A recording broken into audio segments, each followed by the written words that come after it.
Baldur's Gate 3 just released and has already taken the number 2 spot on most played games on Steam, according to Steam charts, hitting over 800,000 players at one time, while maintaining an average of 600,000 players each day. Not surprising, as this game has been highly anticipated for many years by fans of the series, and so far players are loving it, giving it over 100,000 overwhelmingly positive reviews on Steam. If you don't know what Baldur's Gate 3 is, well, to put it simply, it's a turn-based fantasy RPG with massive amounts of dialogue where choices matter and can determine the outcome of your entire playthrough, with an expansive character creation with multiple classes and subclasses, races and subraces, companions, 600 spells, 17,000 ending variations, and over 170 hours of cutscenes. This is the epitome of a D&D video game. And while the game is without question amazingly well done, fun to play, and filled with content, one of the reasons this game is being so well received by the public is actually partially due to the game having no microtransactions. The company behind Baldur's Gate 3, known as Larian Studios, posted on their main page, "We believe in providing a complete and immersive gaming experience, without the need for additional purchases. Enjoy the game to its fullest, without any additional costs or microtransactions." I think one big part of why this is such a big statement is due to the fact that most gaming companies in today's day and age are looking for any path that can net them more money. As a video game consumer, we're charged for the game itself, of course, the DLC, the battle pass, the skins, boosters, and a number of other things. Having microtransactions in-game breaks immersion, when you have to stop from having fun playing the game to considering how much money is in your bank account just to purchase the extra content that should have been in the game from the beginning. These days, it feels like gaming companies are only out to make money. I mean, that's what a company does. It's the essence of a company, to make money, right? Wrong. Each company decides what its values are. There's a level of control in how customers think about them. Money is a byproduct of a service well provided. The better product, the more people want to buy. The more money the company makes, the larger it can become. The larger it is, the more resources it has to create an even better product, and so on. Massive companies like Blizzard and EA are seemingly only out for the money, while other companies such as Larian Studios, the creators of Baldur's Gate 3, and FromSoft, the creators of games like Elden Ring and Dark Souls, are creating the best gaming experiences for the players. I myself am not a normal player of D&D style games, but when I heard this game was making waves in the industry and releasing a full game with no in-game purchases, I had to show my support. And I'm not the only one. Asmongold himself mentioned purchasing the game with no intention of playing it, just to show support.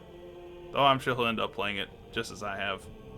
The community around Baldur's Gate is very proud to be a part of this kind of staple to the gaming industry, though that's not to say other games haven't already done this, like Elden Ring, which has multiplayer and PvP.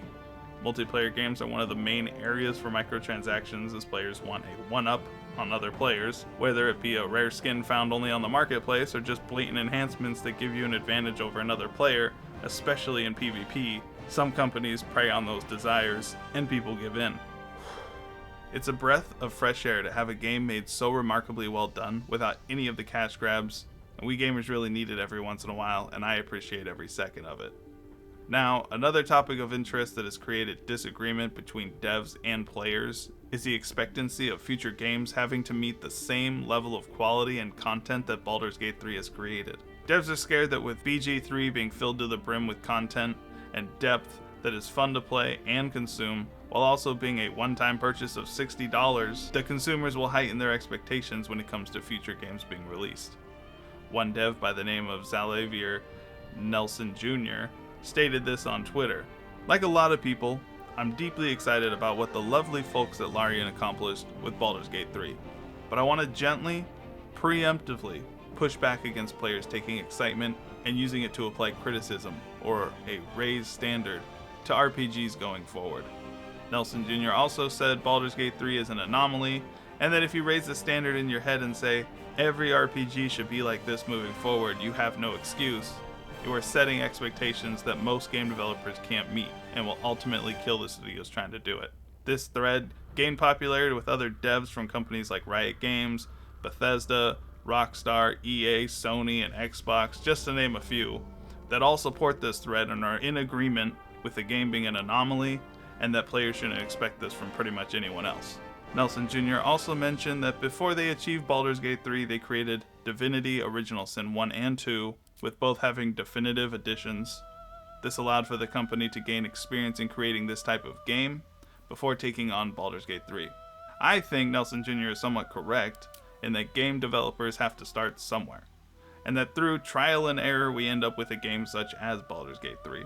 But what I think most devs are missing when it comes to consumers raising the bar is that most of the gaming community aren't expecting a game like Baldur's Gate 3 to come from normal game designers or small game studios. But when a game is made by a large studio that has all the resources, the hundreds to thousands of devs, and the hundreds of millions to even billions of dollars in financial assets to developing a game, and it ends up being less than expected while also being riddled with microtransactions, we know it's not because they can't make it, it's simply because they have other priorities. Compared to when a game is made by even just one person, such as Stardew Valley or Minecraft, which are loved by their communities and have millions of players. It shows that even with minimal resources, a game can be great. You can tell when a game is loved by the creators, whether it's through a fleshed out story that's captivating or the fun and addicting gameplay alone.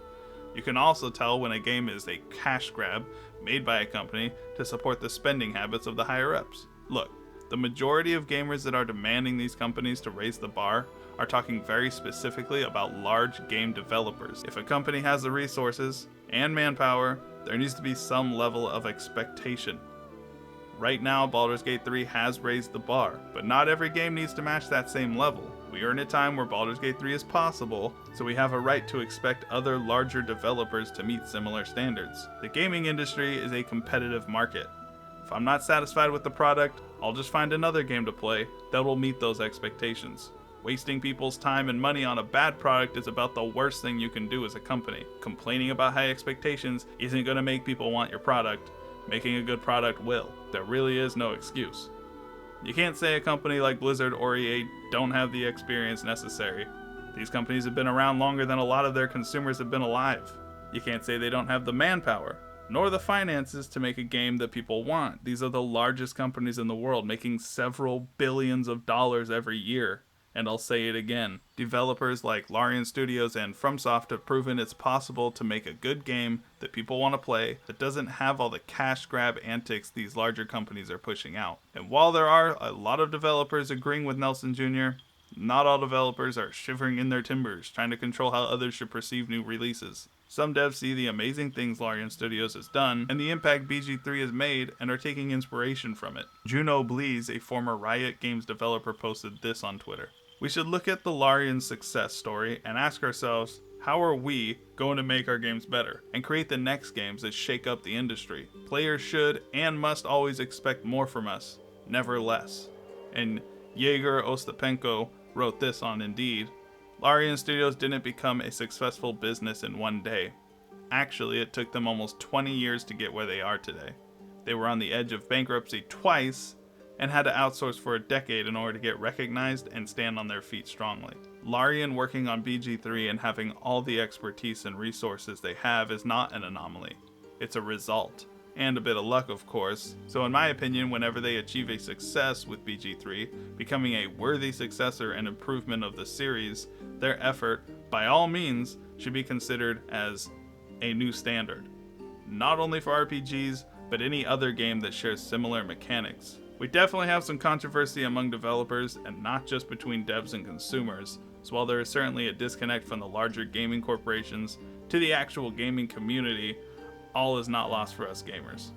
The bar is raised, and while some devs are trying to control expectations of players, others are encouraging the growth of game development. So thank you Larian Studios, thank you FromSoft, and thank you to all the other companies that have also kept to the same standard of no in-game purchases, while also providing good content that I've enjoyed for years and will continue to enjoy for years to come. I can't wait to see what you'll do next, and I'm here ready to support you like many other gamers out there.